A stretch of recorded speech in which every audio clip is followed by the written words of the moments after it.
Hello learners, welcome to learn easy.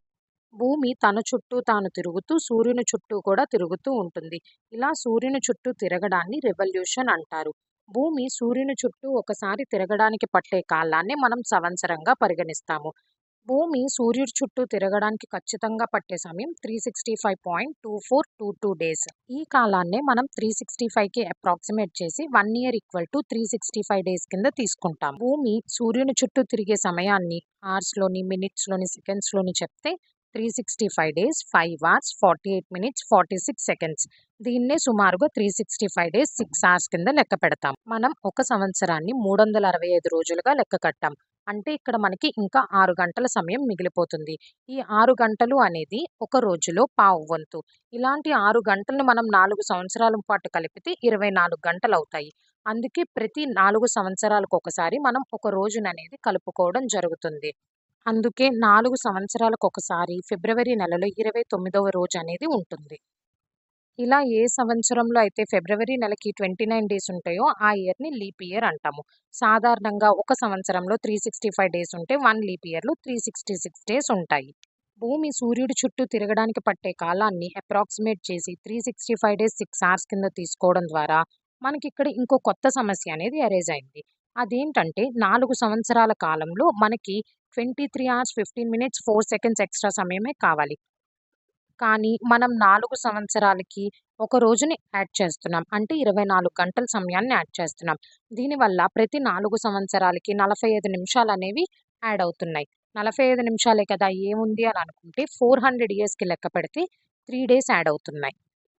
ఇలా extra వచ్చే 3 డేస్‌ని మనం ఒమిట్ చేయడానికి మనం ప్రతి 100 ఇయర్స్‌కి ఒకసారి లీప్ డే అనేది క్యాలెండర్‌లో యాడ్ చేసుకోము. అంటే ఒక 100 ఇయర్స్ టైమ్ పీరియడ్‌లో చూసుకుంటే 4థ్ ఇయర్ లీప్ ఇయర్ అవుతుంది. 8థ్ ఇయర్ లీప్ ఇయర్ అవుతుంది. 12థ్ ఇయర్ లీప్ ఇయర్ అవుతుంది.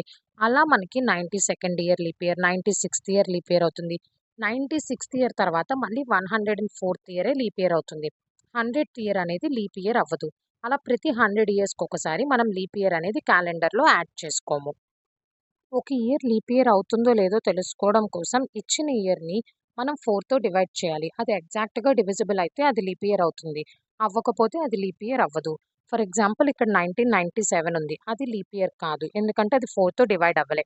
2012 అనేది ఒక లీప్ ఇయర్. అది 4తో డివైడ్ అయింది కాబట్టి ఇప్పుడు ఇంకొక ఎగ్జాంపుల్ చూద్దాం. 1900, 2000 తీసుకుందాం. 1900 కూడా 4తో డివైడ్ అవుతుంది. 2000 కూడా 4తో డివైడ్ అవుతుంది. కానీ 1900 అనేది లీప్ ఇయర్ అవ్వదు. 2000 అనేది లీప్ ఇయర్ అవుతుంది. ఎందుకంటే మనం ప్రతి 400 ఇయర్స్‌కి ఒక 3 డేస్ అనేవి ఒమిట్ చేసేస్తున్నాం. ఈ 1900 అనేది ఆ 3 డేస్‌లో ఉంటుంది. ఒక ఇయర్ లీప్ ఇయర్ అవుతుందో లేదో ఖచ్చితంగా చెప్పాలంటే మనం ముందుగా మనకిచ్చిన సంవత్సరం నార్మల్ ఇయరో, సెంచరీ ఇయరో చూసుకోవాలి. సెంచరీ ఇయర్ అంటే శత సంవత్సరం. 100తో డివిజిబుల్ అయ్యే ఇయర్. ప్రతి 100 ఇయర్స్‌కి ఒకసారి వచ్చే ఇయర్‌నే సెంచరీ ఇయర్ అంటాము. మనకిచ్చిన సంవత్సరం సెంచరీ ఇయర్ కాకుండా ఒక నార్మల్ ఇయర్ అయ్యుంటే అది 4 చేత డివిజిబుల్ అయితే లీప్ ఇయర్ అవుతుంది. అదే ఒక సెంచరీ ఇయర్ లీప్ ఇయర్ అవ్వాలంటే అది 400 చేత డివిజిబుల్ అవ్వాలి. ఏదైనా ఒక సెంచరీ ఇయర్ 400 చేత డివిజిబుల్ అయితే అది లీప్ ఇయర్ అవుతుంది. 1900 అనేది 400 చేత డివిజిబుల్ అవ్వదు. అందుకే అది లీప్ ఇయర్ అవ్వదు. మిగిలిన ఇక్కడిచ్చిన ఎగ్జాంపుల్ 1600, 2000 ఇవన్నీ 400 చేత కూడా డివిజిబుల్ అవుతాయి. అందుకే అవి లీప్ ఇయర్స్ అవుతాయి. 1880, 2020 మధ్యలో ఉన్న లీప్ ఇయర్స్‌ని గనక మనం అబ్జర్వ్ చేస్తే 1880, 1884, 1888, 1892, 1896 తర్వాత 1904 అనేది లీప్ ఇయర్ అవుతుంది. ఇక్కడ మనకి 1896 నుండి 1904 మధ్యలో 8 ఇయర్స్ గ్యాప్ అనేది ఉంది. ఎందుకంటే ఆ మిడిల్‌లో ఉన్న 1900 ఇయర్ అనేది మనకి లీప్ ఇయర్ కాదు. అందువల్ల ఇక్కడ మనకి 8 ఇయర్స్ గ్యాప్ అనేది వచ్చింది. లీప్ ఇయర్ అంటే ఏంటో తెలుసుకున్నాము. ఒక ఇయర్ లీప్ ఇయర్ అవుతుందో లేదో ఎలా కనుక్కోవాలో కూడా తెలుసుకున్నాము. కానీ మనకిక్కడ అరైజ్ అయ్యే ఒక డౌట్ ఏంటంటే లీప్ ఇయర్ అనేది ఎందుకు? ఆ ఎక్స్‌ట్రా 1 డే మనం యాడ్ చేయకపోతే మనకి జరిగే నష్టం ఏంటి? ఇది మనకి తెలియాలి.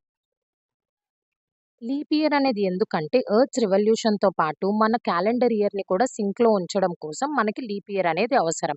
ఒకవేళ ఈ లీప్ ఇయర్ అనేదే లేకపోతే మనం ఒక సెంచరీలో అంటే ఒక 100 ఇయర్స్ టైమ్ పీరియడ్‌లో మనకి నార్మల్‌గా మార్చ్, ఏప్రిల్ టైంలో వచ్చే సమ్మర్ మిడ్ జులైకనేది ఫార్వర్డ్ అయిపోతుంది.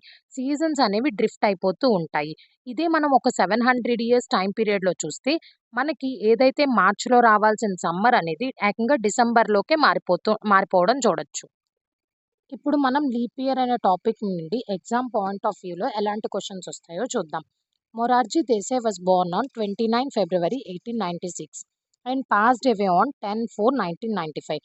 How many birthdays did he celebrate?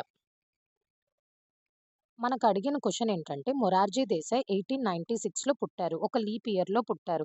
మళ్ళీ 1995లో చనిపోయారు. ఆయన ఎన్ని బర్త్‌డేస్ సెలబ్రేట్ చేసుకున్నారు అని అడిగారు. ఇక్కడ మనం అబ్జర్వ్ చేస్తే ఆయన 1896లో పుట్టారు. ఆ తర్వాత 4 ఇయర్స్‌కి ఆయన బర్త్‌డే సెలబ్రేట్ చేసుకోవాలి. కానీ 1900 అనేది లీప్ ఇయర్ కాదు. సో, 1900లో 29th ఫిబ్రవరి అనేది ఉండదు. సో, ఆయన బర్త్‌డే అనేది 8 ఇయర్స్ తర్వాత ఆయనకి 8 ఇయర్స్ ఉన్నప్పుడు ఆయన ఫస్ట్ బర్త్‌డే అనేది చేసుకుంటారు. అదే 1904. అక్కడి నుంచి ఆయన చనిపోయే లోపు 1995 లోపు ఎన్ని బర్త్‌డేస్ సెలబ్రేట్ చేసుకున్నారు? ఇప్పుడు మనం కౌంట్ చేద్దాం. 1, 2, 3, 4, 5, 6, 7, 8, 9, 10, 11, 12, 13, 14, 15, 16, 17, 18, 19, 20, 21, 22, 23. అంటే ఆయన సెలబ్రేట్ చేసుకున్న బర్త్‌డేస్ 23 బర్త్‌డేస్ అన్నమాట. మనం ఇక్కడ బాగా అబ్జర్వ్ చేయాల్సిన పాయింట్ అంతా 1900లోనే ఉంది. ఇక్కడే మనం కన్‌ఫ్యూజ్ అయ్యి 1900ని కూడా కౌంట్ చేసి 24 బర్త్‌డేస్ అని పెట్టే ఛాన్స్ ఉంది. అదొక్కటి మనం అబ్జర్వ్ చేయాలి. ఇప్పుడు మనం ఇంకొక క్వెషన్ చూద్దాము. ఈ 2 క్వెషన్స్ మనకి ఏపీ స్టేట్ టెక్స్ట్ బుక్స్‌లో 5th క్లాస్ టెక్స్ట్ బుక్స్‌లో అడగడం జరిగింది. ఈ క్వెషన్ ఏంటంటే famous mathematician Srinivasa Ramanujan was born on 22nd December 1887 and passed away on 26th April 1920. How many leap years were there in his life period? Ramanujan 1887లో పుట్టారు. 1920లో చనిపోయారు. అయితే ఆయన లైఫ్ పీరియడ్‌లో ఎన్ని లీప్ ఇయర్స్ ఉన్నాయి అని అడిగారు. 8 లీప్ ఇయర్స్ అనేవి ఉన్నాయి. If you like my content please like, share and subscribe learn easy.